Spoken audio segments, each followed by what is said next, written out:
안녕하세요. 김호준입니다. 정의당 김종대 의원이 군형법 개정안을 발의했습니다. 92조 6항 동성애 관련 조항 때문입니다. 현행 군형법은 영내가 아니라 사적 공간에서 합의된 관계도 처벌합니다. 김 의원은 이를 성적 자기결정권과 사생활 자유의 침해라고 지적합니다. 유엔에서도 이 조항은 이미 2차례 폐지 권고를 한 바 있죠. 그런데 이 개정안 때문에 김 의원 사무실은 엄청난 항의를 받고 있다고 합니다. 우리는 흔히 동성애자를 반대한다는 표현을 씁니다. 이 표현이 왜 문제가 되느냐. 존재를 반대할 수는 없는 거죠. 빨간색을 반대한다. 말이 안 되죠. 마찬가지 이유로 흑인을 반대할 수 없습니다. 흑인을 싫어한다 표현만 가능한 거죠. 생각해보면 실제로는 그렇게 싫어하는 걸 반대한다고 표현하는 겁니다. 왜 싫어하느냐? 다르니까. 인간 본성은 다른 존재를 두려워합니다. 두려운 게 싫고 그리고 혐오가 되는 거죠. 그러니까 이 논란의 본질은 존재하는 소수자들을 다수가 자신과 다르다는 이유로 혐오하여 그들의 시민적 권리를 제약할 수 있는가? 결국 이 문제입니다. 이 문제에 관한 사회적 합의와 입법은 아마 오랜 시간이 걸릴 것이고 진척은 더딜 것이며 논쟁은 격할 겁니다. 어느 나라에서나 그랬습니다. 먼 길 떠나는 김종대 의원의 건투를 빕니다. 김어준 생각하겠습니다.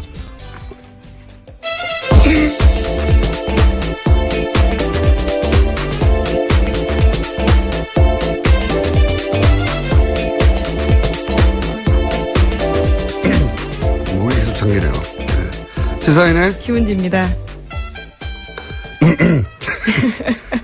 자, 목을 풀지 않았더니. 예, 월요일 아침부터 많은 분들이 깜짝 놀라시겠습니다. 네. 목을 풀고 시작했어야 되는데, 저희 책임 PD가 얼굴이 제가 마음에 안 들어가지고 쳐다보다가. 갑자기 왜 그쪽으로 가십니까? 그러니까요. 생긴 게 마음에 안 들어요. 자, 첫 뉴스는요. 네, 북한이 오늘 새벽 탄도미사일로 추정되는 발사체를 발사했습니다. 합동참모본부에서 밝히길 북한은 오늘 오전 5시 39분 강원도 원산 일대에서 동쪽 방향으로 불상의 발사체를 발사했다라고 밝혔습니다. 이어서 대통령이 관련 상황을에게 즉시 보고했고 오늘 오전 7시 반에 NSC 상임위 개최하겠다라고 알렸습니다. 6월 말로 예정된 걸로 알려진 이 한미 정상회담, 그 전에 제가 보기에는 앞으로 더 쏠 것 같아요. 예. 최근에 중국과의 관계도 이제 북한이 안 좋은데, 한중 관계가 이제 사드 이전으로 정상화되면 더욱 북한 입장에서는 압력을 받을 테니까 그런 목적도 있는 것 같고, 그 전에 그래서 계속 존재감을 드러내는 이런 미사일 발사가 있지 않겠는가. 속 보니까 여기까지밖에 전달해 드릴 내용이 없고, 좀 구체적인 내용이 나오면 내일 또 다루기로 하고, 다음 뉴스는요? 네, 황교안 전 총리가 세월호 수사에서 외압을 했다라는 구체적으로 관련된 내용들이 드러났는데요. 한겨레 신문이 오늘 아침에 보도했습니다. 황교안 전 총리가 법무부 장관이던 2014년 세월호 사건 수사 과정에서 해경 1, 2, 3정장에 대한 업무상 과실치사 혐의 적용을 막지 못했다는 이유로 당시 변찬호 광주지검장을 크게 질책했다라는 건데요. 또 김주현 당시 법무부 검찰국장도 업무상 과실치사 적용을 놓고 광주지검 수사팀을 지휘하던 조은석 대검찰청 형사부장과 여러 차례 언성을 높이면서 충돌했다라는 겁니다. 이 뉴스는 이제 몇 차례 저희도 전달해 드렸는데 이번에 이제 구체적인 이름, 직책들이 이제 등장을 하네요. 예, 네. 특정되기 시작한 겁니다.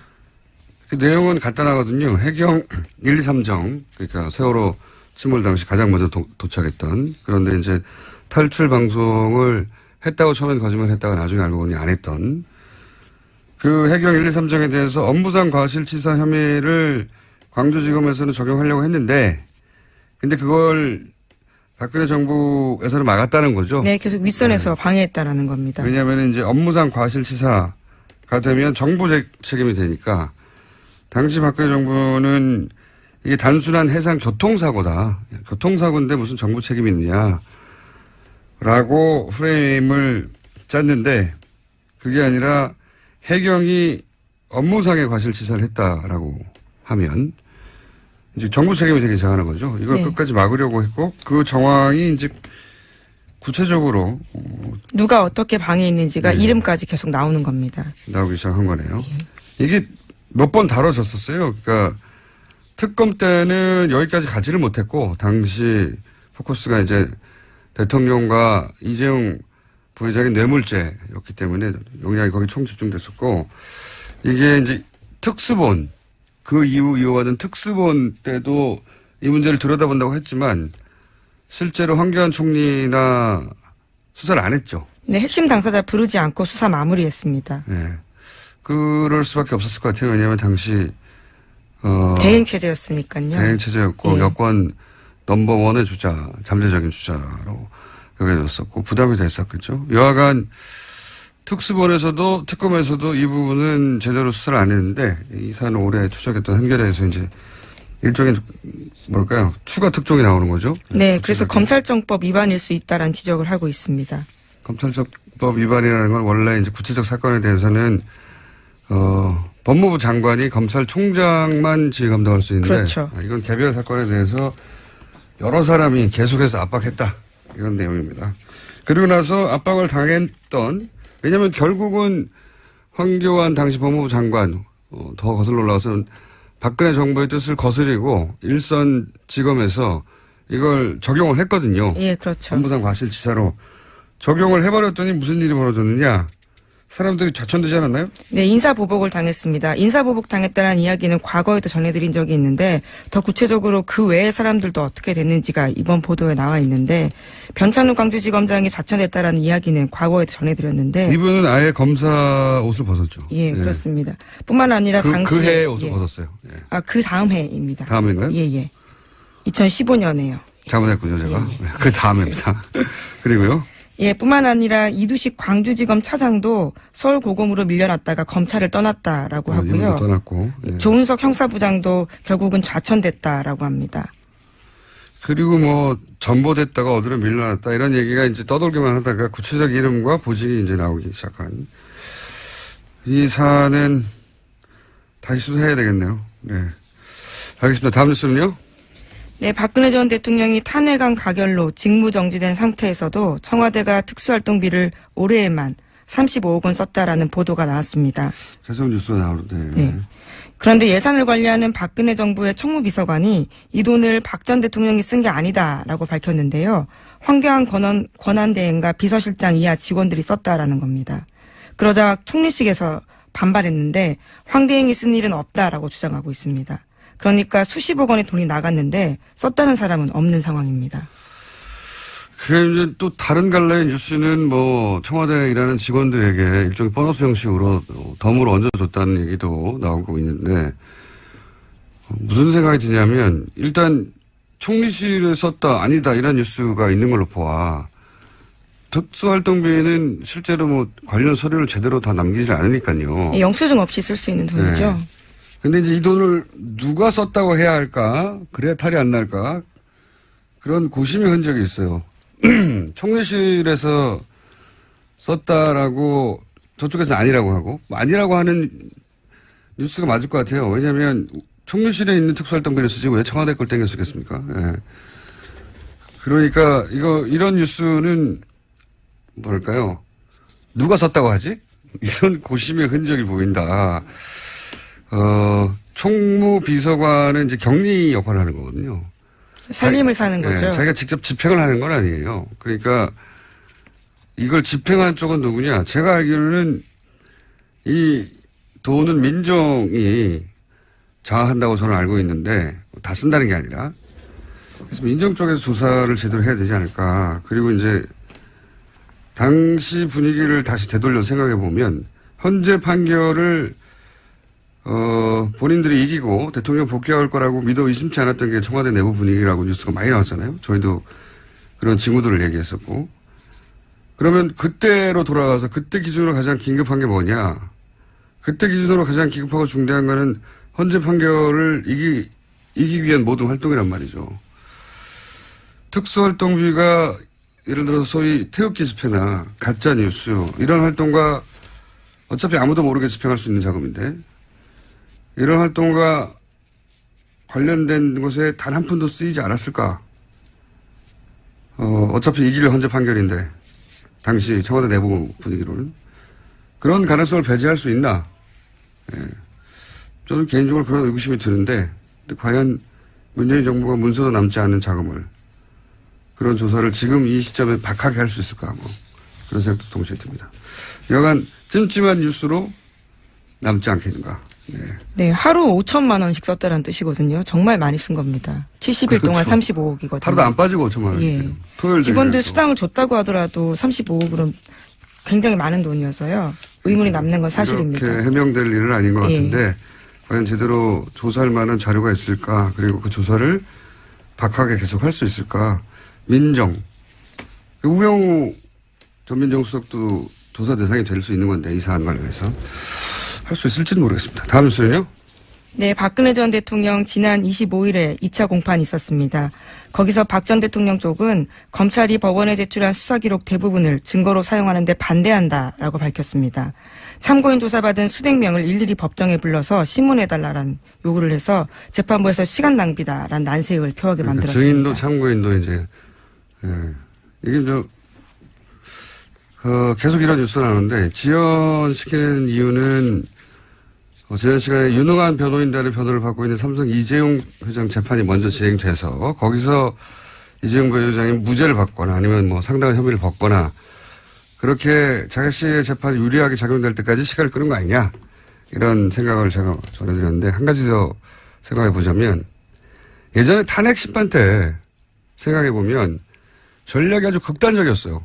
그렇잖아요? 되돌아보면 재판부의 반응 뭐 여론 따위 전혀 고려하지 않는 본인들의 목적에 딱 꽂혀서 나머지는 전혀 법정에서 이것이 도대체 어떻게 받아들여질 건지 이런 생각을 하지 않고 전략을 구사했단 말이죠. 그때 그 전략을 유영하 변호사가 주도한 게 아니냐. 그래서 헌재 판결이 불리하게 나는데 지대한 공헌을 한 거 아니냐 이런 얘기 했었는데 똑같은 사람이 여전히 계속해서 유일하게 만나고 있어요. 그래서 한번 생각해 봅시다. 만나면 뭐라고 할까? 만나면 그런 얘기 할 것 같아요. 가장 빨리 나가는 법을 찾자. 네. 그렇지 않겠습니까? 예. 예, 구속 만기가 6개월이라 뭐 이런 그렇죠. 의미인가요? 예. 네, 제가 보기에는 재판을 구속 만기까지 계속 지연시켜서 구속 만기 이후 풀려난 상태로 재판을 받자. 이런 전략이 아니겠는가. 예, 쉽지 않아 보입니다. 대통령 적용 혐의가 18가지거든요. 다르게 또 영장을 칠 수도 있을 거라고 봐서요. 이제 구속영장이 연장되는 거는 정치적으로 부담스러워서 안 할 거라고 생각하고 본인들 생각이 그렇게 할 수 있다는 거죠. 그 목표가 정해졌으니까 가능한 모든 수단을 동원해서 지연시키는 게 아닐까 또. 지난번에도 얼토당토하는데 저희가 보기에는 그랬잖아요. 근데 그랬던 두 분이 또 만났잖아요. 나머지 그건 잘못된 전략이다. 법정에서 불리하다. 말해줄 사람이 없는 것 같으니까 그런 이유도 있지 않겠는가. 그런 전략일 가능성을 배제할 수 없다. 이분들이 해왔던 전력을 보면 이재용 부회장 재판까지 기다리는 것만으로는 법정에서 좀 불리하거든요. 재판부에 불리한 인상, 나쁜 인상을 주는 거거든요. 그렇게 보일 가능성이 큽니다. 네, 의도적으로 지원한다고 보이게 되는데 그거를 개의치 않는 거죠 지금. 그럴 가능성도 있는 것 같습니다. 다음 뉴스는요. 네, 이낙연 국무총리 후보자 국회 인준이 난항 겪고 있습니다. 위장 전입 논란으로 촉발된 야권의 공세가 계속되고 있고 여야 입장차가 좁혀지지 않고 있습니다. 그리고 이제 야당은 문재인 대통령이 나와라. 예, 이거는 문재인 대통령이 해결해야 된다. 네, 입장을 밝히라라고 예. 요구하고 있습니다. 자, 이 문제는 저희가 간만에 오자 토론을 마련했습니다. 네. 딱 적합한 사안인 것 같아서 오자 토론을 통해서 한번 각 당의 입장 그리고 민주당 입장을 오자 토론에 나온 당사자 의원들로부터 들어보도록 하겠습니다. 자, 다음 뉴스는요. 네, 서훈 국정원장 후보자가 국정원 댓글 사건을 조사하겠다고 밝혔습니다. 국정원의 보수단체 지원 의혹 등에 대해서도 사실관계 살펴보겠다라고 했는데요. 국정원 내 최순실, 우병우 라인이 있었다라는 의혹에 대해서도 취임하면 사실관계 살펴보겠다고 밝혔습니다. 뭐 당연히 해야 할 일이죠. 예. 국정원 내에도 우병우 라인이 있다고 하는 뉴스는 탄핵 기간이 많이 나왔었죠. 근데 그분이 그때 그 이후로 어떻게 됐는지는 뉴스가 전혀 없는데. 그리고 국정원의 보수단체 지원은 당사자들의 자백에 가까운 뉴스도 있었고요. 예. 댓글 사건도 윤석열 검사가 컴백한 이상 이 사건도 역시 다시 다뤄지겠죠. 네. 알겠습니다. 다음 뉴스는요. 네, 녹조에서 나오는 독성 물질인 마이크로시스틴이 4대강 바닥에 쌓인 펄에서도 검출됐다라는 JTBC 보도가 있었습니다. 겨울철에 수거한 펄에서 나온 건데요. 녹조가 심해지는 여름에는 수치가 더 높아질 것으로 보인다는 겁니다. 환경연합에서 낙동강 6곳 등의 펄을 채취해서 일본 대학 연구팀에 맡겨 조사한 결과입니다. 특히 강에서 펄이 거의 형성되지 않은 점을 고려하면 4대강은 이미 물이 고여있는 호수라고 봐야 한다라는 지적도 나오고 있습니다. 그렇군요. 호수. 예. 일본 대학팀에 맡겼더니 겨울에 수거한 건데 수치가 이미 WTO 기준까지 육박했고 이게 만약에 여름에 수거한 펄을 조사하면 훨씬 수치가 높을 것이다. 네. 그래서 강에서는 펄이 형성되지 않는데 강에는 펄이 없죠 원래. 강에는 펄이 없어야 되는 거죠. 계속 흐르는 물인데 뻘이 형성되지 않아야 될 곳에 형성됐다는 정보에서 보면 4대강은 호수라고 봐야 한다. 예, 일본 대학 연구팀의 결과입니다. 이 4대강은 근데 자연 환경을 훼손한 문제이기도 하지만 이게 단순히 이명박 대통령 혹은 청와대의 의지만으로 이루어질 수가 없어요. 업계에서도 학계에서도 정치권뿐만 아니라 그리고 공무원 사회에서도 여기 연루되어 있는 최소한 적극적으로 호응하지 않더라도 본인의 위치에서 눈 감아주거나 소극적으로 협조한 사람이 엄청나게 많기 때문에 저는 오래 걸릴 일이라고 봅니다. 이 진상을 밝히는 게 굉장히. 근데 이제 해야 하는 일이죠. 네, 환경단체에서도 4대강 인명사전 같은 거 만들어 놓은 게 있거든요. 거기 보면 말씀하신 인물들에 대해서 나온 것들이 있습니다. 근데 그건 이제 그 밖에서 바라봤을 때 책임 소재고 실제 이제 문재인 정부가 감사를 통해서 내부 감사를 통해서 밝혀질 일들은 그보다 더 클 수도 있고 또 밖에서 보기에는 이 사람이 책임자였는데 알고 봤더니 훨씬 더 중요한 인물이 있었을 네, 수도 그렇죠. 있고 그렇게 밝혀져 가겠죠. 근데 인물 중심으로 갈 수는 없지만 인물을 다 배제하고 갈 수도 없는 큰 사건이다. 예. 이렇게 큰 일이 어떻게 순조롭게 이루어졌는지 다음에 이런 일이 없기 위해서라도 그 결정 과정 전체를 다시 되짚어 봐야 되는 것 같습니다. 자, 다음 뉴스는요. 하나 정도 더 할 수 있을 것 같은데. 네, 트럼프 대통령의 러시아 스캔들 파문이 맞사위이자 핵심 측근인 큐시너 백악관 선임 고문에게 옮겨붙고 있습니다. 탄핵론도 점점 확산되고 있습니다.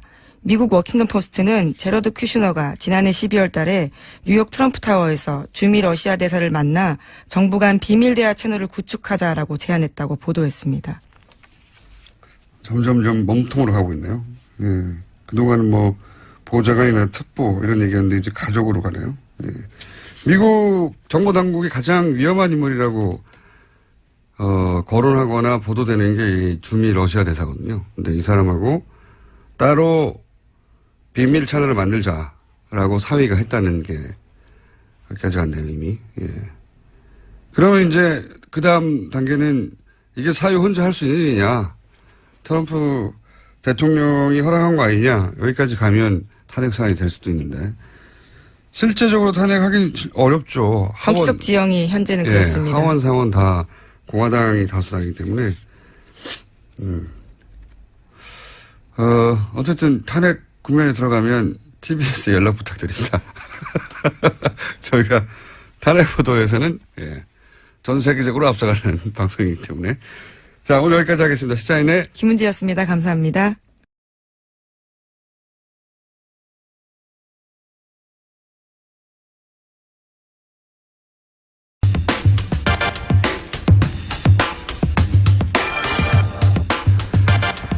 대선 기간 아주 핫했던 코너입니다. 오자 토론. 저희가 앞으로 긴급 사안이 있을 때마다 청와대만 NSC를 수집하는 게 아니다. 뉴스 공장 5당 안보회의를 저희가 사안이 있을 때 긴급히 소집하기로 했는데 오늘 소집 날짜가 잡혀가지고 5분을 모셨습니다. 이제는 일당이 아니라 이제 여당이 됐기 때문에 첫 번째로 소개해드리겠습니다. 더불어민주당 이철희 의원 나오셨습니다. 안녕하십니까. 네, 자유한국당 정유섭 의원 나오셨습니다. 네, 안녕하세요. 네, 국민당 송금주 의원 처음으로 나오셨습니다. 네, 안녕하십니까. 바른정당의 진수희 전 의원 나오셨습니다. 네, 안녕하세요. 저희가 애정하는 의원님입니다. 정의당의 진수희 전 의원이 애정하는. 저거 아니고? 예. 실망이에요. 엄청 좋아했는데. 급실망. 네, 정의당 이정미 의원 나오셨습니다. 네, 안녕하세요. 이정미입니다. 자, 오늘 주제는 간단합니다. 이철희 의원 방어, 나머지 공격. 저는 이정미 의원을 믿습니다. 권력을 주란 말이에요. 자, 그러면 이제 우선, 여당이 됐으므로, 네. 이철희 의원님께서 이낙연 총리 후보자 인사청문회가 이렇게 문제가 되고 있는데, 이거 어떻게 해야 되느냐. 여당의 입장을 대변해 주신 다음에 얻어 터지시는 시간 갖도록 하겠습니다. 자. 제가 이낙연 총리 후보자 청문위원으로 참여했던 사람이라 쟁점이 뭐였는지는 잘 알고 있고요. 또 이게 과연 이제 그야말로 낙마시킬 사유냐 아니냐에 대해서는 뭐 제가 그 야당 청문위원들하고도 얘기를 해봤는데 그를 사유로 보시는 분들은 없는 것 같아요. 그러나 전체적으로 대통령이 공약한 사항에 대해서 가장 중요한 첫 번째 인사부터 못 지킨 거에 대해서 문제제기하는 거기 때문에 청와대도 그 점에 대해서는 솔직히 인정을 했고요. 또 임종석 비서실장이 해명성 사과를 했기 때문에 저는 약간의 시간만 좀 지체될 뿐 크게 보면 협치의 틀은 저는 유지될 거라고 봐서 청와대나 저희 여당이 적극적으로 야당을 설득하고 또 인사청문회 기준이라 그럴까요? 인사 기준에 대해서 협의를 해 나간다면 원만하게 풀리지 않을까 싶습니다. 자, 이렇게 낮은 자세로 목소리마저 약간 비굴하고 제발 봐달라며 여당에 대한 이철희 의원의 이야기가 있었고요. 여기 대해서는 뭐 지금 예. 순서대로 할 필요가 없기 때문에 말씀하실 분은 손 들어서 말씀하시면 됩니다. 예. 예. 누굽니까? 말씀해 주세요. 자유한국당 정유섭 의원입니다. 예. 저도 이낙연 그 지사에 대해서 굉장히 의외였어요. 이게 4선 의원이시고 지사 지내고 그래가지고 그렇게 흠결이 없을 줄 알았는데 사람은 역시 털어서 먼지 안 나는 사람 없다. 그래가지고 완전한 사람은 없는 것 같습니다. 이낙연 의원이 과거 기준에 의하면 당연히 부적격이죠. 총리로서 그 도덕적인 흠결이 분명히 나왔습니다. 그것도 한두 가지가 아니라 여러 가지가 나왔어요. 그렇기 때문에 당연히 부적격인데 이거를 그러면 어떻게 할 거냐.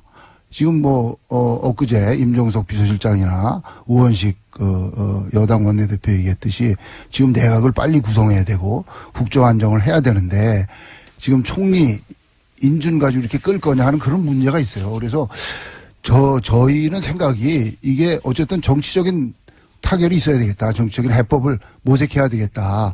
흠결은 있지만 지금 상황을 봐서 이거를 인준하는 것에 관해서 정치적으로 각 당에서 협의를 해서 결론을 내줬으면 좋겠다 그렇게 생각을 합니다. 그러니까요. 그 결론을 어떻게 내려야 하는 거죠? 그럼 뭐 이제 우리 당에서 요구한 거는 뭐 대통령 유감 표명이다. 그다음에 어떤 기준을 세워라 뭐 이런 게 있었잖아요. 그런데 그런 조치들이 안 돼 있으니까 뭐 오늘 본회의하기 전에 각 당 원내대표들이 만난다든지 또는 대통령 하고 뭐 상의를 한다든지 해서 어떤 해법을 찾아야죠. 그냥 갈 수는 없잖아요. 대통령 사과가 아니면은 절대로 안 된다. 이게 입장인지 아닌지부터 궁금해요. 예. 원내대표끼리 만나야죠. 일단. 한 걸음 물러서신 듯. 예. 이게 빨리 굉장히 없애버려. 합리적이신데. 네. 굉장히 합리적이시고 지나치게 합리적이어서 재미가 왜 그랬어요 오늘? 전쟁을 치러올 줄 알았는데 예. 스무스하게. 대선 때처럼 이렇게 치고받고 해야 되는데 다들 한쪽은 비굴하고 한쪽은 합리적이고. 자, 이 사안 그래서 대통령이 꼭 나와야 되는 거지. 왜냐하면 언론에서는 항상 계속 대통령이 사과해야 된다는 게 야당의 입장처럼 어떻습니까? 진수희 제가 좀 의원님? 말씀드릴까요? 예, 네. 바른정당의 진수입니다. 이 문제는 임기 초기에 뭐 대통령의 높은 지지율로 그냥 적당히 덮고 넘어갈 문제는 결코 아니고요. 아마 여당도 그럴 생각은 아닌 것 같아서 이제 다행인데 네. 이게 그냥 좋은 게 좋다고 덮고 갈 문제가 아닌 것이 이 인사청문이 이번 한 번으로 끝나는 일이면 뭐 그럴 수도 있겠어요. 근데 앞으로 임기 5년 동안 수없이 많은 인사청문을 할 텐데 그때마다 이 기준을 명확하게 구체적인 기준을 설정을 안 하고 가면 그때마다 이런 문제가 나타날 것이기 때문에 보는 국민들은 굉장히 짜증나고요. 당하는 정부나 청와대나 여당 입장에서도 굉장히 피곤할 일이다. 이렇게 생각을 해서 차제, 물론 이제 이 조각이나 총리 인준이 조금 며칠, 더 걸리더라도, 이걸 좀 구체적인 기준, 그러니까 적용할 수 있는 아주 이 기준을 좀 분명히 구체화해 놓고 가는 게 서로에게 좋겠다 이런 생각을 하고요. 저는 개인적으로 이 대통령께서 후보 시절에 이 5가지 기준을 너무나 구체적이고 분명하고 단호하게 이야기를 하시는 걸 보고 저 개인적으로 좀 불안했어요. 저거 지키기 굉장히 힘들 텐데. 해보신 그다음에 분으로서. 예. 장관도 해보신 분으로서. 다른 공약하고는 달리 이거는 취임하자마자 그렇죠. 나타나는 일이기 때문에 저렇게 해서는 안 될 텐데 내심 불안했는데 이제 그게 현실로 예를 들어서 닥쳤습니다. 위장전입 같은 경우에요. 용어가 네, 네. 굉장히 무섭긴 한데. 예. 그러니까 제가 이제 다행히 예. 국정기획위원회에서도 그렇고 여당 입장에서도 좀 더 구체적인 기준을 마련하겠다고 나오니까 그건 다행이고요. 네. 그거를 해야지 안 그러면 그렇죠. 지금 뭐 이 정부는 다를 줄 알았는데 막상 굉장히 신선하고 굉장히 여성도 많이 예. 등용하고 그래서 국민들이 박수 치는데 뚜껑 열어보니까 이런 상황이라서 다들 이제 실망이 됐을 텐데 조금 예컨대 위장전입의 경우는 부동산 투기 목적 이외에 다른 네. 거는 좀 용인해 이렇게 주자는 풀어주는 이제. 거라든지 국정 문제도 아들의 경우 병역 기피의 의도가 있지 않은 경우는 조금 풀어준다든지 이런 기준하는 기준을 좀 문제죠. 구체화하는 게 필요하고요. 지금 대통령 사과가 꼭 필요하냐 안 하냐 예, 이 예. 문제는 이게 지금 후보에서 대통령이 되신 지 정말 얼마 안 되셨잖아요. 그러니까 예. 국민들 기억 속에 그 약속한 게 너무나 분명하고 우리 흔히 하는 얘기로 잉크도 안 마른 뭐 이런 거기 때문에 대통령께서 꼭 사과가 아니라 조금 당신이 직접 인선도 나와서 발표하신 것처럼 한 번은 나오셔가지고 입장 이야기하시고 이렇게 하겠다라는 이야기를 해주시는 게 좋겠고요. 야당이 이렇게 지금 이야기를 하는 거를 여당 입장에서 그냥 반대를 위한 반대, 뭐 발목 잡고 흠집낸다 이렇게 하실 일은 아니고 정말 여당이랑 협치를 위한 시작, 출발점으로서 이걸 좀 분명히 해놓고 가자 이런 취지로 문제 제기한다는 걸 좀 이해하시고 좀 그렇게 잘 풀어나갔으면 좋겠어요. 네. 방금 내는 이철이 의원이 고개를 푹 숙이고 제 말이 뭐 구구절절 맞으니까 그렇죠? 진수 의원 잘하시네요. 굉장히 잘하세요. 네. 굉장히 잘하셔서 저희가 다른 멤버들은 계속 바뀌는데 진수 의원님이 계속 나오시고요. 러블리 진. 예. 아니, 바른정당에 사람들이 좀 없어서 그렇습니다. 정윤섭 의원님은 하는 거 봐서 계속 나올 거예요. 근데 이건 또 있긴 있지 않습니까? 초반에 말씀하신 대로 대통령의 인선이니 대통령이 초반에 나와서 설명해야 된다는 요구도 일리 있지만 한편으로는 대통령까지 굳이 나오지 않아도 되는 사안인데 정권 초반인데 이렇게 기선을 좀 제압하려는 대통령이 워낙 잘 나가니까 요새 인기가 그런 목적도 야당에는 마음 한구석에 있지 않습니까? 근데요, 이게 너무 또 잘 나가다 보면 예. 높은 지지율에 취해가지고 부담. 이게 최근에 왜 그 일부러 좀 떨어뜨려 주시려고? 아니.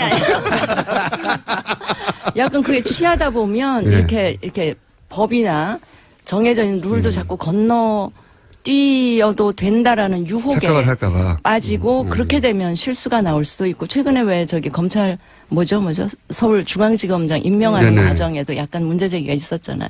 그런 식 4대강 정책감사 지시하는 것도 이 프로토콜에서 좀 어긋나는 이런 문제들이 너무 발생할 높아서. 수가 있기 때문에 네. 제가 정신 차리라고. 유시민 황교안 전 장관이 방송에서 조금 이렇게 미리 그 워닝이라고 보기엔 그런데 충고를 좀 하셨던데 그거랑 같은 맥락에서 제가 드리는 말씀입니다. 그러면 여당으로 가셔야 될 분인 것 같은데요. 너무 높아서 실수할까봐 이 우려에 대해서 감동적이지 네, 않습니다. 너무 지나치게 감동적인데 이철희 의원님은 이 우려에 대해서 어떻게 생각하십니까? 고맙죠. 이 코너는 다음 시간에 폐지될 것 같습니다. 대통령이 꼭 나와야 된다에 대해서는 어떻게 생각하세요? 저는 민주주의가 발전하는 과정이라고 봅니다. 지난 정부에서 논란이 벌어졌던 것에 비하면 이 정부에서 벌어지는 논란은 훨씬 진전된 거라고 저는 생각하기 때문에 이것 자체를 이렇게 나쁘게 바라보지는 않고요. 네. 또 야당이 전부는 아닙니다만 야당의 일부가 뭐 기싸움 차원에서 대통령에게 사과를 요구하는 측면도 있겠죠. 뭐 그거 가지고 그러나 시비 걸 생각은 없고요. 인사권자인 대통령이 주권자인 국민에게 이만저만한 사정에 대해서 충분히 설명하고 해명하는 건 좀 필요하다고 봅니다. 그래서 대통령이 나와서 설명하는 것도 필요하다. 근데 저는 비서실장이 한 것도 사실은 대통령의 워딩이고 언급인데 그것조차도 좀 부족하다고 하니 저희가 협치 차원에서 국회 존중 차원에서 또 야당과 계속 협력해서 간다는 차원에서 대통령이 설명하는 것도 좀 나쁘지 않다고 봅니다. 개인 의견이면 토를 달아서. 감직으로 하죠. 예. 그래서 청와대에 못 들어간 거예요. 아니, 그런데 이제 제가 이번 과정을 보면서 많은 분들이 인사청문회 원칙과 기준을 좀 더 세분화해야 된다 이런 얘기들을 많이 하시잖아요. 그런데 문재인 대통령께서 후보 시절에 얘기했던 인사 5원칙이라고 하는 것은 지난 시절에 고위공직자들이 진짜 네. 누구든 이런 문제를 피해갈 수 없었고 또 근데 다 그러니까 그냥 또 덮고 가고 그러면서 이런 관행이 계속 반복되어 왔던 것에 대해서 이제 한 번은 끊고 가자라고 하는 의지가 네. 있었던 것이고 정의당입니다. 예, 그래서 아까 이제 뭐 부동산 투기 목적 얘기하셨지만 교육 목적으로의 위장 전입들도 또 있는 것이거든요. 예. 그래서 뭐 여러 가지 그 대원칙에 대한 그 세부적인 기준을 마련한다라고 하는 것에 대해서는 동의를 하지만 이것이 야 해보니까 진짜 다 어쩔 수 없더라 이러면서 이 원칙 자체가 흔들리면서 국민들이 어떤 특권과 불공정에 대한 강력한 그 혁신을 바라는 이런 마음에 다시 좀 상처를 주는 방식은 아니었으면 좋겠다. 그래서 하자가 있었던 부분은 진짜 하자가 있다. 그런데 이번 과정에서 사실 국무총리라고 하는 것이 굉장히 이번 인사의 상징적인 위치에 있었기 때문에 그분에게 이런 흠결이 드러났던 것에 대해서는 이 정부에 굉장히 큰 뭐 이렇게 기스가 났다고 해야 되나 이런 과정일 수는 있는데 기스요. 네.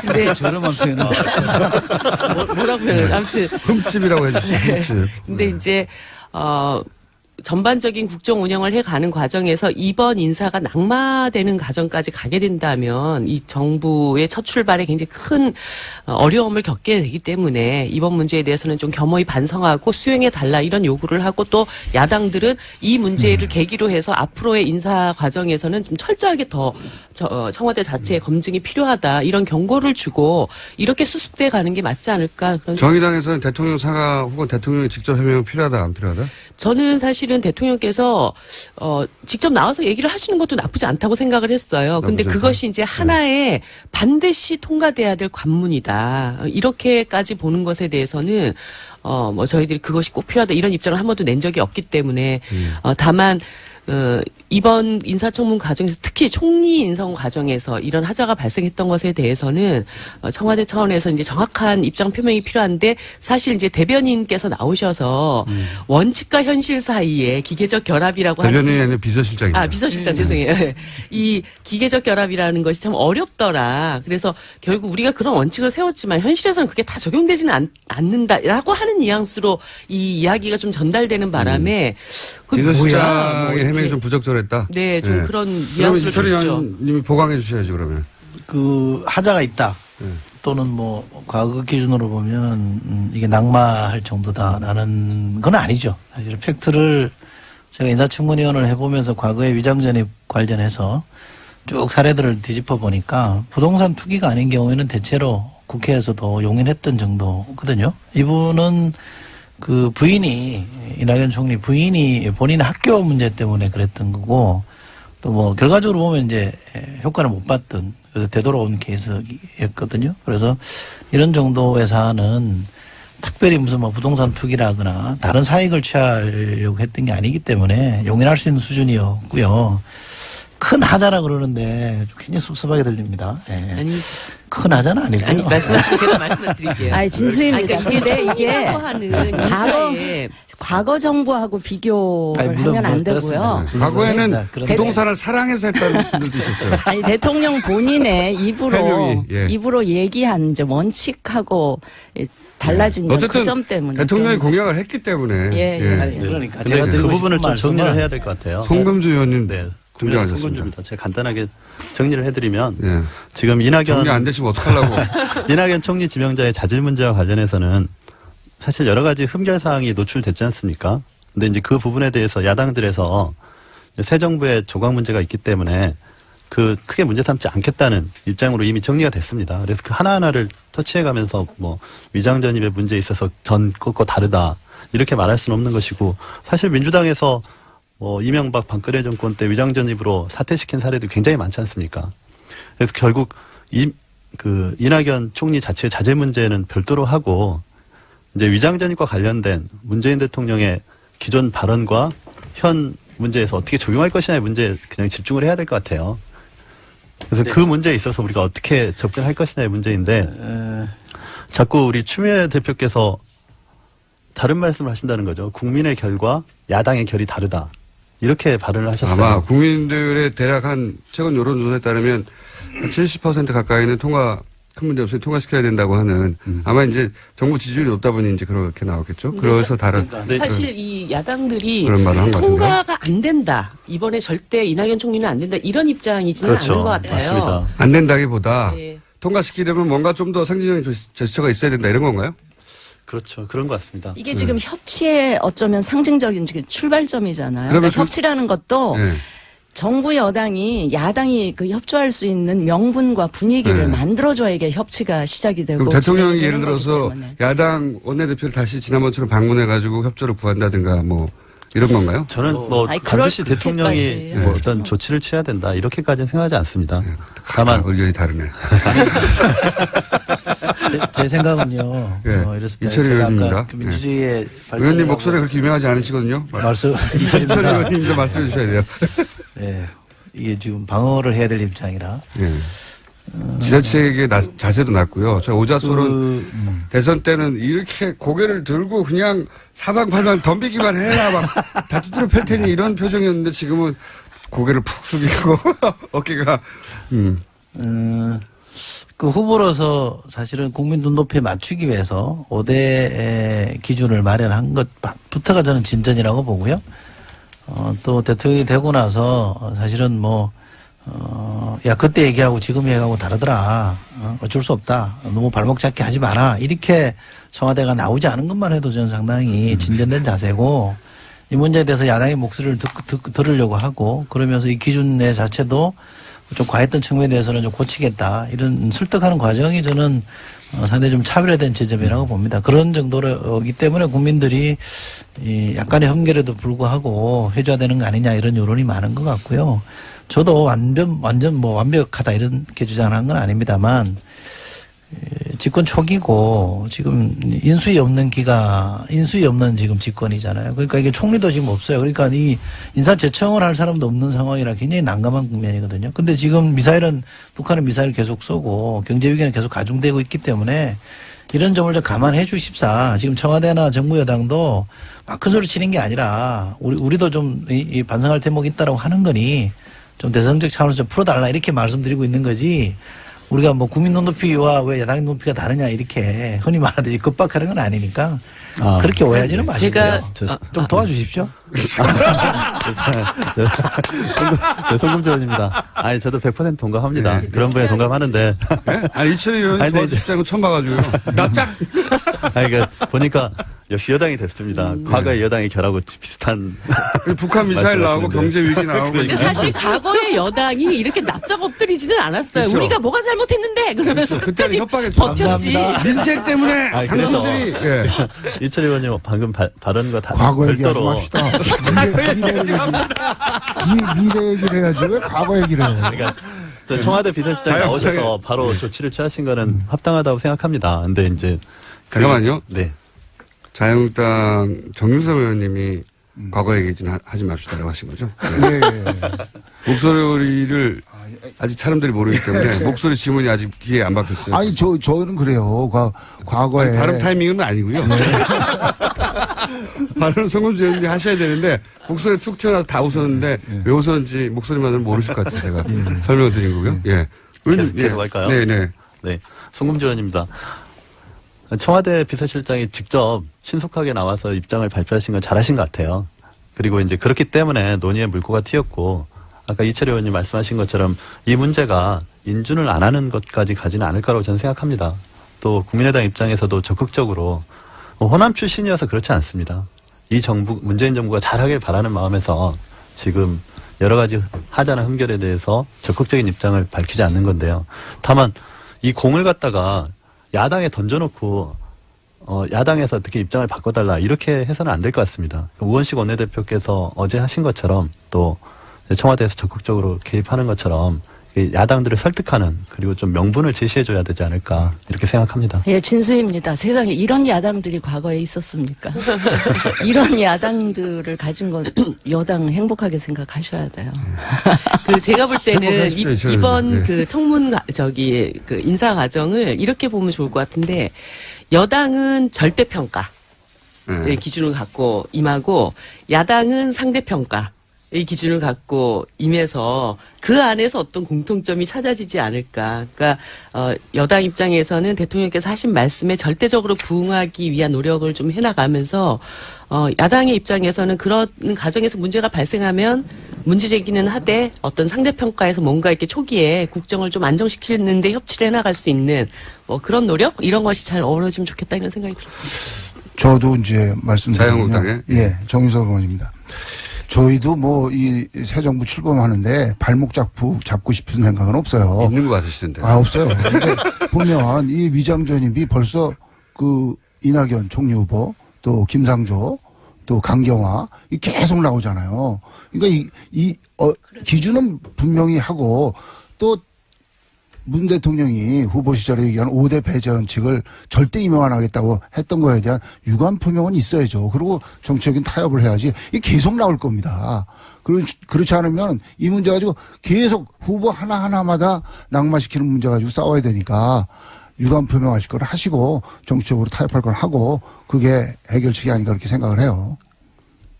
다들 이철희 의원님을 듣고 바라보는 제가 이번에 그 과정에서 좀 아쉬웠던 게 김상조 교수님 건이었는데 갑자기 이제 이낙연 총리 인사청문 과정에서 김상조도 막 이러면서 이제 좀 네. 업되는 게 있었잖아요. 근데 나중에 보니까 김상조 교수의 내용은 사실 위장전입이라고 얘기하기가 굉장히 좀 뭐 우편물 받으려고 주소 이전해놓고 이랬던 과정이더라고요. 그래서 자기 집에 살지만 않으면 다 위장전이니까요. 예, 그래서 제가 좀 네. 아쉬웠던 게 뭐였냐면 강경화 그 장관 인사를 미리 위장전입 문제를 미리 이제 공개를 네네. 했잖아요. 그럴 때 김상조 교수님도 이렇게 사전에 이거를 파악했을 때 국민들이 위장전입이라고 이렇게 인식하지 않을 수 있는, 이런 과정이 있었는데, 우리가 봤던 이거는 큰 문제가 아니었습니다를 미리 딱 얘기를 했으면 거기에다가 위장전입이라는 표현을 굳이 쓰면서. 근데 그거 말고는 쓸 표현 네. 단어가 없어요. 법적으로는 위장전입이에요. 예. 그래서 그거를 네. 미리 강경화 내정자처럼 공개를 했었으면 좋았지 않았을까 이런 생각이 들더라고요. 아니, 미리 근데 이제 청와대에서 판단하지 않고. 김상조 교수의 얘기가 나와서 말인데, 그럼 위장이 될 수가 없잖아요. 왜냐하면 본인은 미국 가 있는데, 주소 우편물 받기 위해서 어떤 주소를 해놓은 거는 위장전입이라는 아니 그러니까 위장하려도 위장이 안 되는 사실이기 때문에 이런 거는 좀 구분해 주는 게 맞다는 그러니까 거죠. 차제에 이제 네. 그런 기준들을 조금 구체화하자는 거죠. 주민법도 그럼 좀 바꿔야 되는 게 아닌가. 만약 그렇다면. 있잖아요. 지금은 전부 다 위장전입인데 착한 위장전이라고 할 수도 없고 어쩔 수 없는 위장전이라고 할 수도 없고. 자, 1부 여기서 마치고 2부 여기서 마치고 3부에 다시 만나겠습니다. 이철희 의원, 정유섭 의원, 송금주 의원, 진수 의원, 이정미 의원 만나보겠습니다. 3부에서 다시 뵙겠습니다. 김호중입니다. 자, 청와대는 NSC가 있고 뉴스공장에는 5당 안보회의가 있습니다. 이철희, 정유섭, 송금주, 진수희, 이정미 의원 5분 나와 계시고요. 5당에서. 이낙연 총리 후보자 인준 문제 가지고 2부에서는 한참 이야기했고 이철희 의원이 한번 봐달라고. 도와달라고 그랬어요.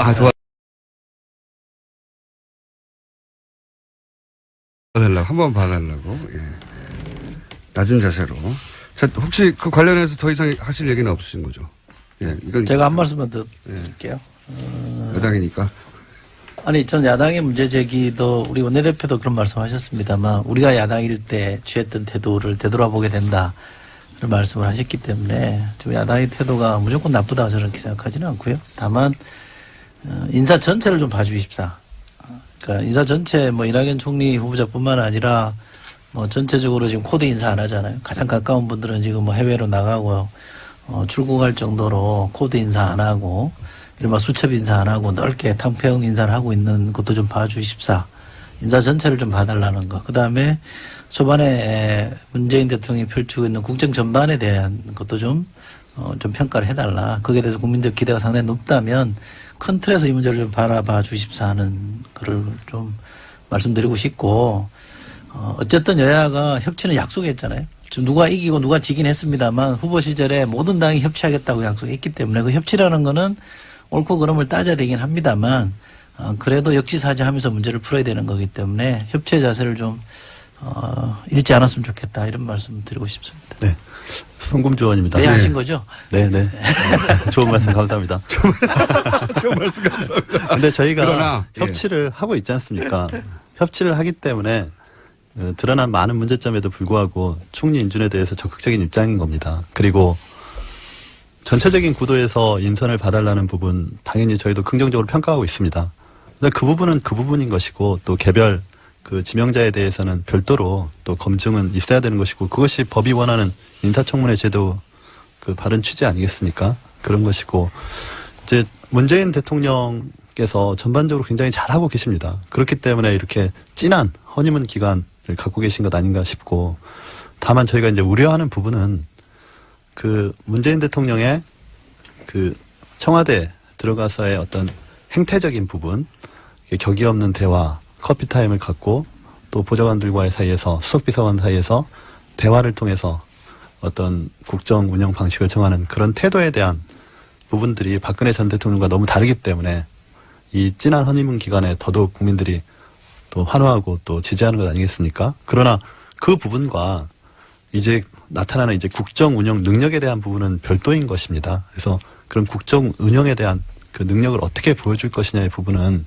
좀 더 치밀하고 또 조심스럽게 접근해야 되는 것 아닌가. 지금 몇 차례 훈령을 통해서 국민들이 원하는 여러 가지 조치들을 취했지만 그것들이 지금 약간 절차적인 문제도 제기되는 부분들이 있었습니다. 그래서 그 국정 운영에 대한 그 구체적인 실체적인 내용과 관련해서는 대통령께서 좀 더 치밀하고 또 여러 사람들의 의견을 들어보면서 접근하시는 것이 좋지 않나 이런 생각을 합니다. 이제 그렇게 할 겁니다. 네. 아니 지금 그렇게 안 하실까봐 저희가 우려를 제기하는 아니, 거니까. 그렇게 할 겁니다. 지금 하는 거 보면 알잖아요. 델라무는 떡잎부터 알아본다고. 아니 초반에 하는 거 보면 5년 네. 동안 어떻게 할 건지 보이지 않습니까? 계속 그렇게 할 겁니다. 그럼 계속 훈령으로 하실 건가요? 아니, 법으로 해야죠. 네, 그러니까 협치가 중요합니다. 자유한국당에서 하실 말씀이 있으신 것 같아요, 옆에서. 아니, 저는 초심을 잃지 말라고 말씀드리는 거예요. 충고드리는 거고. 초심을 읽기 원하지 않으십니까, 혹시? 그렇지 않습니다.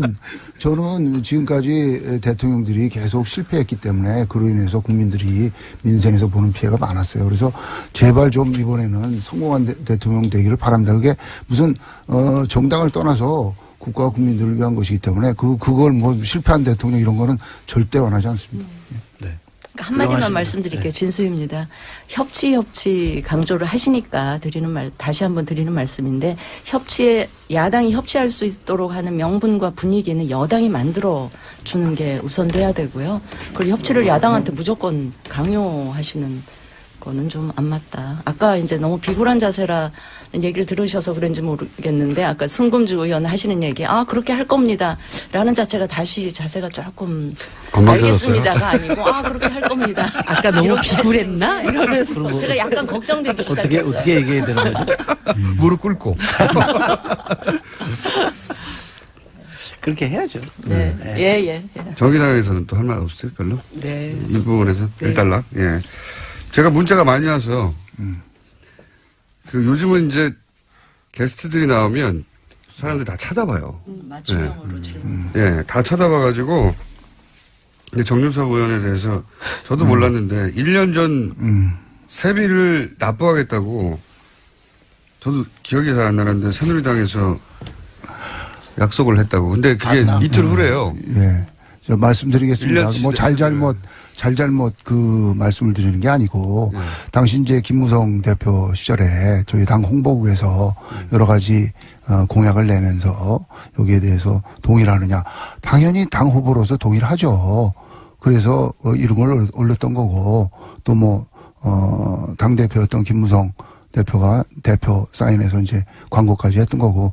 그러니까 당 홍보국에서 정한 일을 따른 건데 그렇다면 지금도 당에서 결정해줘야지 개인 보고 어떻게 이거 어떨 거냐 묻는 것은 그거는 뭐 맞지 않다고 보고요. 당에서 결정을 하는 대로 따르겠습니다. 근데 그 당이 없어진 상태라 가지고 지금 애매해진 거. 상호 변경되죠. 상호. 대표이사 구속. 어쨌든 그러면 이틀 후에 세비 아니, 당에서 결정을 해줘. 세비 반납하면 개인이 한 것은 아니니까. 개인이 당이 거기서 그런데 결정하면은 당에서 결정한 사안에 따라서 따른 1년 있다가 거니까. 반납합니까? 이거 엄청난 돈이에요. 지금도 당에서 결정하면 따라야죠. 그거야 뭐 그때 당시에 그걸 표정을 이렇게 동의해서 억울하세요. 좀 억울하죠. 뭐 내 공약서에는 그 내용 안 들어가 있어요. 내 공약서에는 안 들어간 내용인데 예. 뭐 당의 공약이 세전으로 합니까? 세우로 합니까? 모르겠습니다. 제가 결정 안 한다. 이거 말하는 사람이 많아요. 근데 하필 이틀 후라 제가 한번 여쭤봤습니다. 그럼 저도 몰랐는데 문자가 굉장히 많이 오네요. 이거 큰일 났어요. 문자 온다고 뭐 지금 문자 폭탄 뭐 한두 번 받아봤어요. 문자 폭탄에 대해서 하실 말씀 없습니까? 이철 의원님? 야당에서는 문자 폭탄을 가지고 물론 이게 문자 폭탄이 아니라 유권자들이 문자로 참여하는 거다. 이런 견해도 있어요. 물론. 근데 어쨌든 문자가 저쪽 쏟아지는 것에 대해서 그 인사청문회 할 때 그 동료 의원들 중에 이렇게 질의하면서도 그 억울하다 이게 좀 과하지 않냐 이렇게 문제제기 하신 분들이 있었어요. 저도 뭐 사실은 문자를 받아본 사람이기 때문에 많이 받아보신 충분히 뭐 그런 말씀을 이해가 됩니다만 그 정치인으로서 이걸 이제 풀어내는 그 문제제기하는 방식도 좀 약간 좀 이렇게 거칠지 않았으면 좋겠다라고 생각해요. 그러니까 심정은 충분히 공감을 하나 이 문제도 저는 크게 보면 정치의 실패 때문에 그렇게 그런 현상이 초래된 것이기 때문에 우리가 반성할 대목도 분명히 있는 거고 그걸 전제로 해서 조금 이렇게 뭐 욕설이나 너무 늦은 욕설이나 시간에 단기간에 확 이렇게 몰아치듯이 하는 것에 대해서는 좀 걱정하는 바가 없는 건 아닙니다. 예, 자유한국당 정유석 의원입니다. 저도 이제 문자 폭탄에 대해서 한 말씀 드릴 게 제가 최순실 게이트 그 청문위원이었잖아요. 하루 새에 10,000통을 받은 적이 있어요. 근데 이게 90% 이상이 욕설이고 비속어입니다. 그러니까 10,000통을 봅니까? 못 본데 처음 이게 제목만 봐도 욕설해요. 이거는 건전한 비판이 아닙니다. 이건 비상식적인 행위고 이거는 뭐 대중 속에서 숨어서 공격하는 일종의 폭력행위예요. 그래서 이게 우리나라가 그래도 50년, 60년 민주주의를 했는데 건전한 비판하고 폭력행위하고는 다른 겁니다. 그래서 저는 이걸 뭐 어떤 사람은 이거는 뭐 정치 비판이라고 하는데요. 이걸 그런 식으로 무슨 양성화식으로 보면요. 이거는 국가가 천박해지는 겁니다. 좋은 말로 할 수 있잖아요. 좋은 말로. 욕지거리, 비속어 이렇게 해가지고 하는 거를 건전한 비판이라고 하면 그거는 이런 거는 비판을 하더라도 좋은 말로 해야 된다. 저는 그렇게 말씀드리고 싶습니다. 네, 제가 한 말씀 드릴게요. 네. 예, 국민의당 송금주 의원입니다. 저희도 이제 국민의당 제가 처음 문자 폭탄을 받아본 게 탄핵 발의 시점과 관련해서 네, 그때 한참 한 일주일 이상 받았습니다. 그리고 이제 간간히 문자 폭탄 오다가 최근 또 이낙연 총리 지명자 인준과 관련해서 받고 있는데요. 전반적으로는 이렇게 다시 단문자를 보내고 이렇게 왔다 갔다 의사소통을 해보면 자신들의 이제 정치적 의사를 표현하는 과정에서 좀 과도한 측면이 있는 것은 사실이지만 대화를 해보면 또 풀리는 면이 있습니다. 우리 입장을 설득하면. 그래서 제가 봤을 때는 지금 이제 앞으로 4차 산업혁명 시기가 도래하고 사실 통신이 굉장히 자유로워진 시점이기 때문에 국민들의 직접 민주주의에 대한 요구가 굉장히 커진다고 합니다. 뭐 많은 4차 산업혁명 관련 책에서 그렇게 얘기를 하더라고요. 그래서 그런 문자폭탄도 사실상은 과도기적인 상황에서 그러니까 국민들의 의사표현의 수단들이 이제 아직 정리되지 않은 단계라고 보이거든요. 직접 민주주의 형태가 이제 계속 의사표현의 방법으로 나타날 텐데, 그래서 그 부분들을 국회가 됐든 또 이렇게 뭐 시민사회가 됐든 좀 정리할 필요는 있는 것 같아요. 룰을 정해주는 필요는 있는 것 같은데, 여하튼 지금의 현상에서는 그 문자폭탄이라는 게 의원 개개인한테는 굉장히 심적으로 부담스러운 건 사실입니다. 그게 부담스러워 하는 걸 거야, 아마. 아니 사실 이점입니다. 예, 네. 욕 먹는 거 좋은 사람은 없죠. 저도 가끔씩 SNS 상에 자신이 지지하는 후보에 대한 조금 비판의 얘기를 하면 곧바로 막 여러 가지 이제 댓글들이 달리고. 특히 특히 여성 정치인들한테는 그다음에 외모 비하 이런 것으로 이제 댓글을 달면서 이제 외모 비하는 저도 많이 당합니다. 그런 경우들을 보면 가슴이 되게 아픈데 한편에서는 이게 정치인의 숙명인가 이런 생각도 드는 거예요. 그러니까 그런 점이 있죠. 어떤 나의 이야기, 나의 정치적 행위에 대한 반응이 오는 것이기 때문에 그 반응은 그대로 일단 받아들일 수밖에 없는 것이다. 근데 이것을 뭐 고소를 해야 된다, 적발을 해야 된다 이렇게 대응을 하면서 오히려 유권자들이 내가 당신에게 일정하게 메시지를 보내는데 신호를 보내는데 왜 그것을 수용적 태도를 먼저 갖기보다는 이거를 밀쳐내고 마치 그것이 굉장히 범죄적인 행위인 것처럼 국민들을 몰아치냐 이런 이제 불만들이 있으면서 이게 증폭된다고 할까 이런 것이 있어요. 그래서 한편에서는 정치인들은 어쨌든 이 반응에 대해서 이것은 정치인들이 항상 노출되어 있고 자신의 모든 언행과 정책 행위들에 대해서 평가의 대상이다라고 하는 이런 자세를 갖추는 게 1차적이라고 생각이 들고 다만 이제 이 SNS가 굉장히 광범위하게 우리 사회를 지배하고 있는 속에서 유권자분들도 좀 더 민주적 방식으로 좀 더 순화된 언어로 자신의 의사를 표현할 수 있는 그런 어떤 노력들 이런 것들도 함께 해주셨으면 하는 게 이 방송을 통해서 또 그 일들을 하시는 분들에 대한 저의 바람이거든요. 네. 이런 것은 있습니다. 근데 말씀하신 중에 숨어서 보내는 게 아니라 유권자들은 자기 번호가 노출이 돼요. 그러니까 만약에 숨어서 안전하다고 생각해서 익명의 게시판에서 올리는 글이라면 그렇게 비난할 수 있는데 이 사람들은 개별적으로 자기 번호를 노출하면서까지 하는 행위라 당사자들한테는 나름 고민을 하고 보내는 거거든요, 그게. 그런데도 불구하고 욕설을 보낼 때는 아마 면전에서 만나서 욕을 할 거예요. 아니 근데 이런 게 있더라고요. 지난 대선 때 우리 이제 심상정 후보한테 막판에 이제 사표론이 막 일면서 굉장히 과격한 언어로 막 문자를 보내시거나 그다음에 SNS에 댓글을 다셨던 어떤 한 분이 대선이 끝나고 난 다음에 심상정 대표한테 문자를 보내셔가지고 그때는 자기가 정말 정권 교체가 안 될까 봐 너무너무 마음이 불안하고 힘들어서 그런 얘기를 했는데 지금 와서 다시 이렇게 보니까 정신이 돌아오고 보니 너무 과한 언어로 그렇게 해서 죄송하다 이런 문자가 또 오시기도 하더라고요. 맞아요. 그분들이 그분들 하나는 개별적 행동이라 모여서 보내자 하고 보내는 게 아니라 보내놓고도 고민하고 보낼 때도 고민해요, 실제. 근데 그런 사람이 그렇게 많은 거죠. 많더라고요. 네. 그렇게 많은 거죠. 저는 탄핵 전인가요? 개헌 논란이 있어요. 제가 개헌파로 찍혔는데 저는 개헌 입장이 아니었거든요. 개헌에 반대 입장이었는데 네. 누군가가 이렇게 캡처해서 보내준 거 보니까 개헌파 중에 한 사람으로 지목을 해서 누가 올려놨더라고요. SNS에서. 그래서 문자가 막 들어오길래 저는 개헌 아닙니다. 개헌에 동의하지 않습니다. 그리고 특히 대선 전 개헌은 동의하지 않습니다. 개헌 필요성은 인정하나. 이렇게 답장을 보냈더니 제가 잘못 알았다고.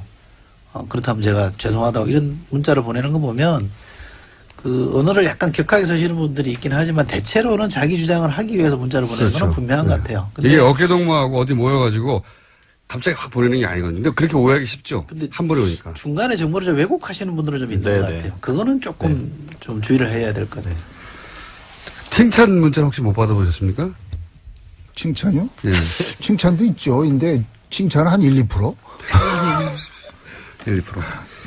네, 진수입니다. 네. 저는 뭐 현역이 아니라서 그렇게 우려할 만한 문자 폭탄을 받지는 않는데 아까 이정미 의원 얘기하신 거에 저는 전적으로 동감을 해요. 그런데 그게 이렇게 머리로는 이해를 하면서도 마음으로는 상처를 그렇죠. 입거든요. 네. 근데 이제 그런 상처 입음으로 인해서 본인의 평소의 정치 소신이랄까 이 철학이랄까 이런 게 좀 위축되거나 그러지 않았으면 좋겠는데 정치인들도 사람이고 또 네. 유권자들의 표를 늘 의식해야 되기 때문에 아마 영향을 받을 텐데 아까 정유섭 의원 얘기처럼 그게 인신공격이나 무차별 언어폭력의 수준까지 가면 이제 국격의 문제와도 관련이 되니까 보내기 전에 한 번쯤은 생각하고 보내시는 게 좋겠다. 이런 모범 답안을 말씀을 드립니다. 예. 알겠습니다. 자, 시간이 별로 안 남아서, 열심히 잘못한 걸 얘기했으니까 혹시 칭찬할 거리는 없습니까? 20일째인데? 저는 진짜 하나만. 뭐 굉장히 뭐 여러 가지 얘기를 드리고 싶지만 특수활동비 문제 있잖아요. 특수활동비. 대통령의 예, 특수활동비를 스스로 한 절반 가까이 없애버린 거. 이걸 딱 보면서 사실 저는 그게 이해가 좀 많이 안 됐어요. 그 수많은 돈을 영수증 처리하지 않고 공직자가 세금을 가지고 이렇게 마음껏 쓸 수 있다라고 하는 것이 과연 그렇게 써야 할 용처가 그렇게 많을까? 그렇게 많은 돈이 필요할까? 이 점에 대해서는 저는 이전부터 그것에 대해서 굉장히 좀 답답했었거든요. 근데 이번에 대통령께서 그렇게 선도적으로 이 문제를 딱 제기했다고 저는 생각을 하고, 그래서 뭐 국회에서도, 대통령께서 그렇게 하셨으니까 국회도 좀 약간 이 특수활동비 문제를 탁 털고, 국민들 앞에 좀, 멋진 개혁 국회요? 이런 것들을 보여주면 좋겠다. 국회 특수활동비들이 많이 있잖아요. 그런 생각이 들었어요. 국회가 그렇게 좋아하지는 않을 것 같은데요. 아니, 그러니까 보면은 뭐 국회도 연간 한 86억 정도 쓰는 걸로 알고 있는데 이렇게 되면 막 국회의장님한테 혼나는 거 아니야, 나?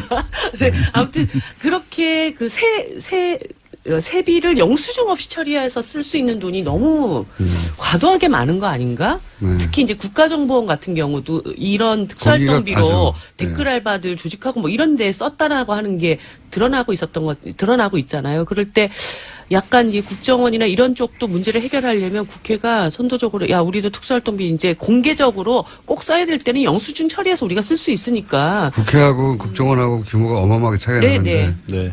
국정원이 거의 절반이더라고요, 특수활동비에. 그렇게 해가지고 국정원 그 특수활동비도 뭔가 제약할 수 있는 방안들을 국회가 좀 이끌어내고 이러면 좋겠어요. 청와대면 줄이면 안 되나요? 특수활동비 뭐. 알겠습니다. 예, 저는 없습니다. 진심입니다. 특수활동비. 예. 예. 잘한 거 글쎄요. 저는 이제 늘 정치하면서 예. 그러니까 우리 국민들은 아주 사소한 거에 감동할 준비가 늘 되어 있는데 왜 저 국민들을 감동을 못 시키나 하는 게 늘 제 답답함이었고 그랬는데 하여튼 문재인 대통령은 지금 그렇게 국민을 감동시키고 있는 거는 정말 박수를 쳐드리고 싶고 근데 이게 지금 상대평가 기간이다 보니까 상대평가. 예. 제가 생각하기에 이게 누가 됐더라도 전임 대통령이 워낙에 그랬기 때문에 다 박수를 받을 것 같긴 한데 뭐 문재인 대통령은 더 잘하고 계시고요.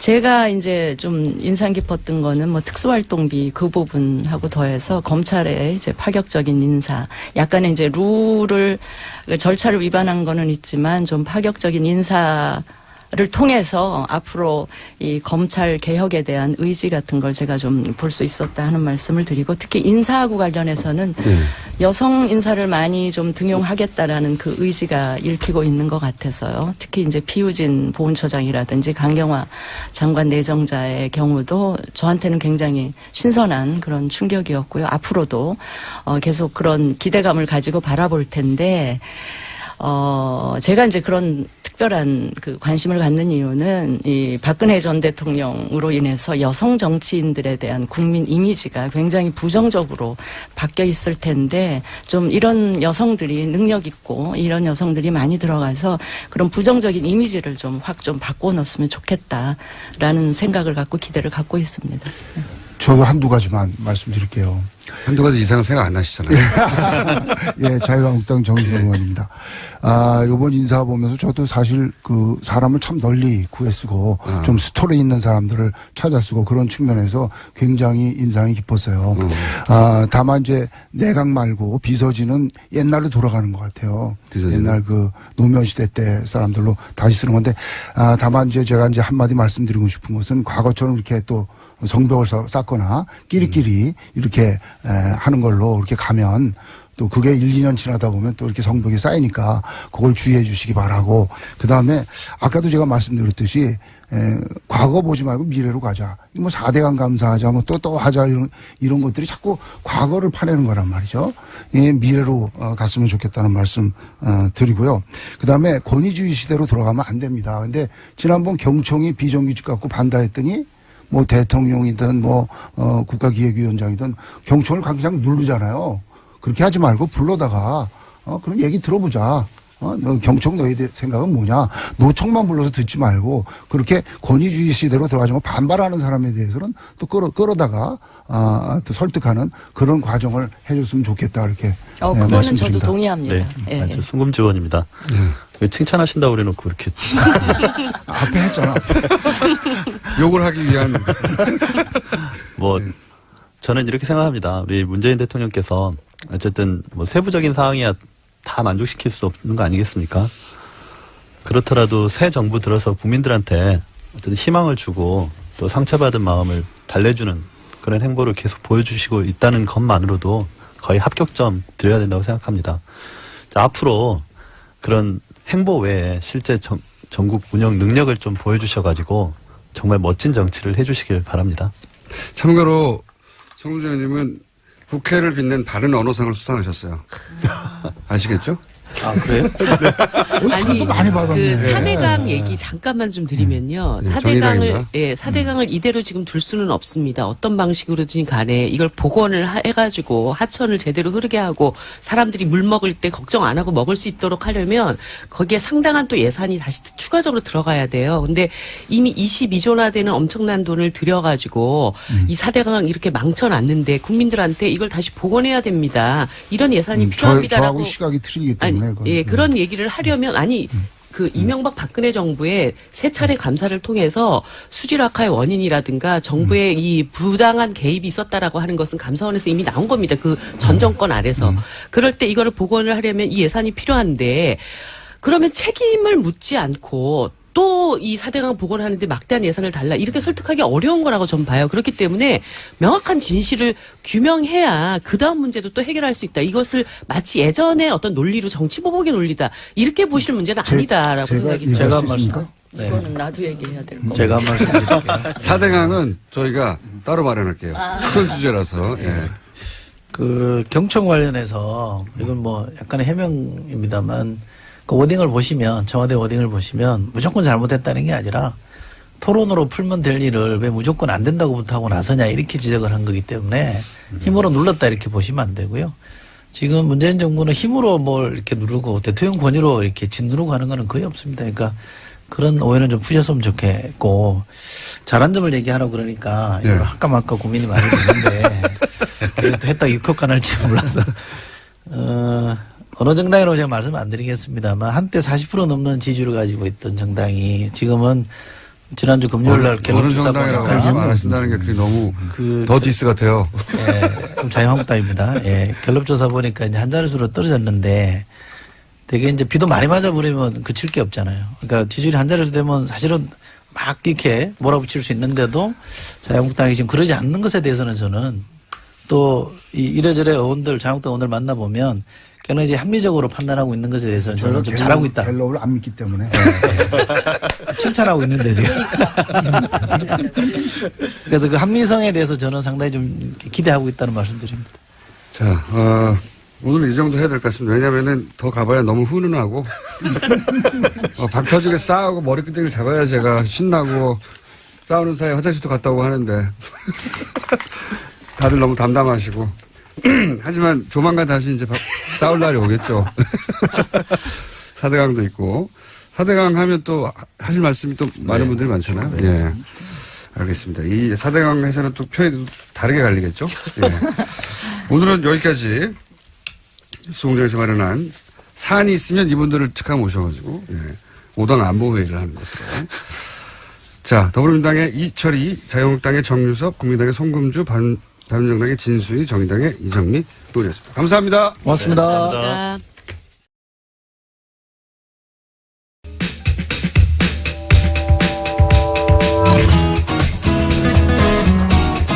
자, 오늘 좀 시간을 넉넉하게 잡았습니다. 워낙 대선 기간 혹은 그 전에 짧게 말하다 말고 끝내는 시간으로 유명했는데 외신을 통해서 세계 정치를 접해보는 시간으로 이제 시작했죠.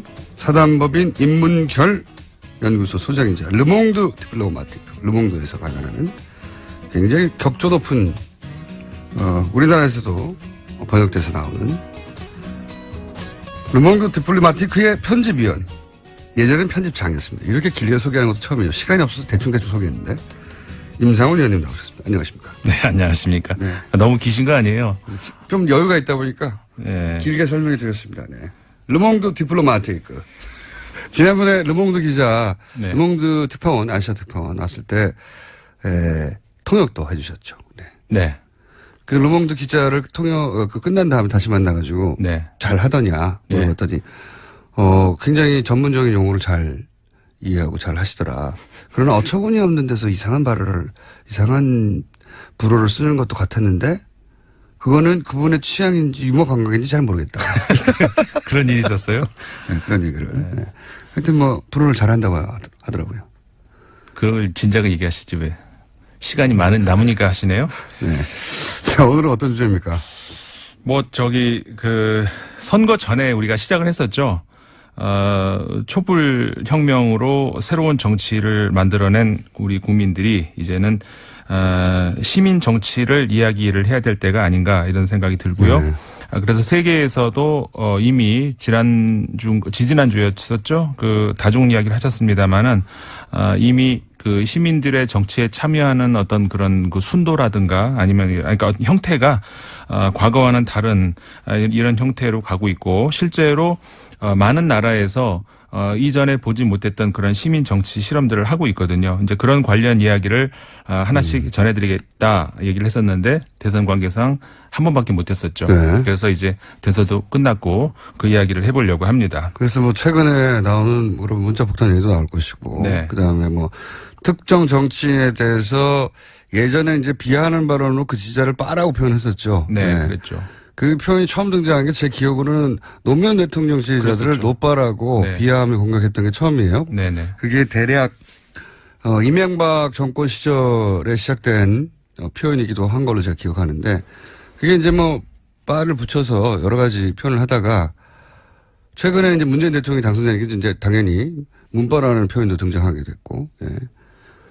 그런데 그러니까 이게 집단으로 이들이 문자 폭탄을 보내는 것이고 조직적으로 보내는 것이고 뭐 여기까지 와 있어요. 네. 네.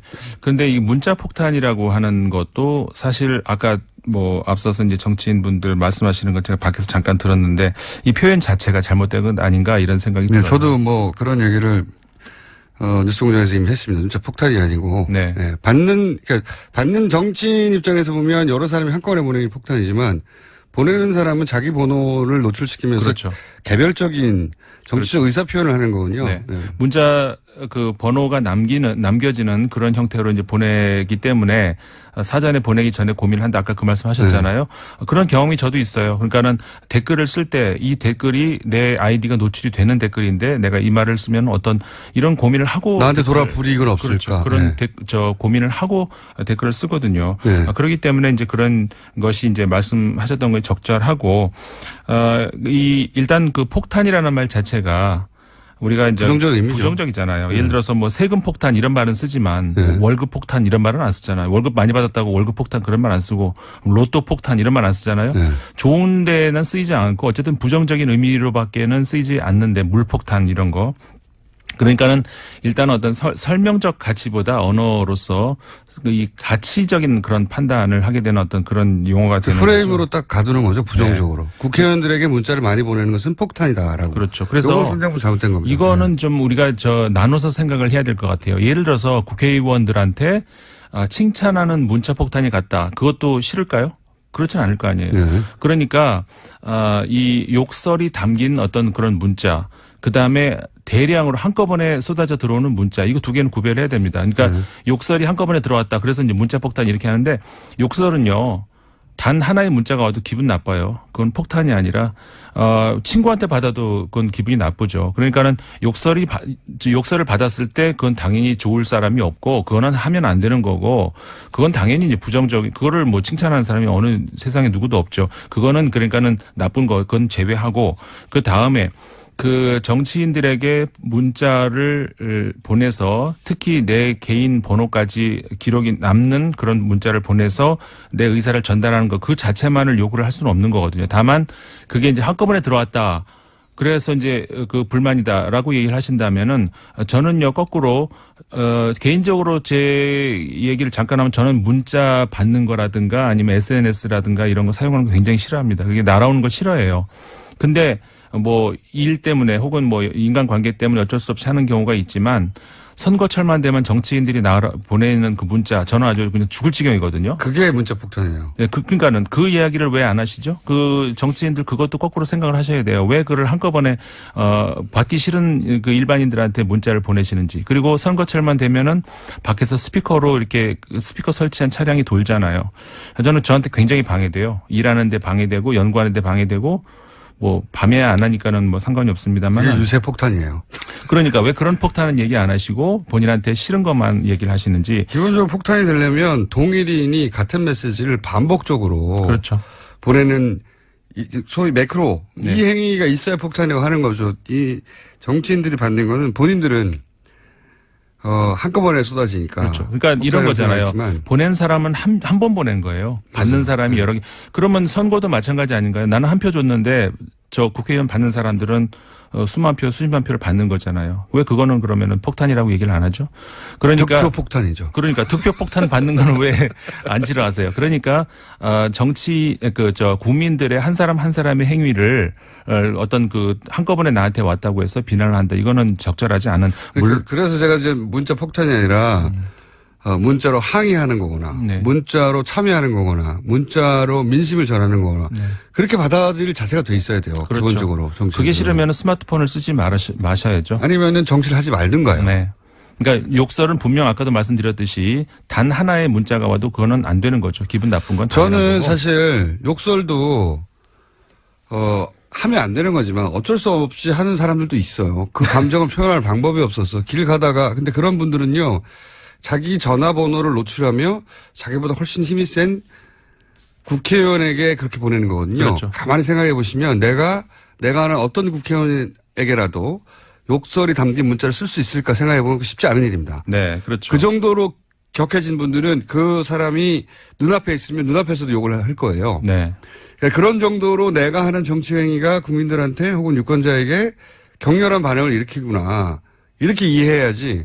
내가 자연인으로 욕을 먹어서 기분 나빠. 이렇게 하면 정치 못해요, 앞으로는. 맞습니다. 네. 어떤 의미에서는 그래서 그 문자 폭탄을 받으시는 분 있고, 문자는커녕 뭐 진짜 주목을 못 받는 정치인도 아마 있으실 거예요. 하태경 의원이 그런 말 했어요. 문자 폭탄 올 때가 좋은 거라고. 그렇죠. 그 말 하셨죠?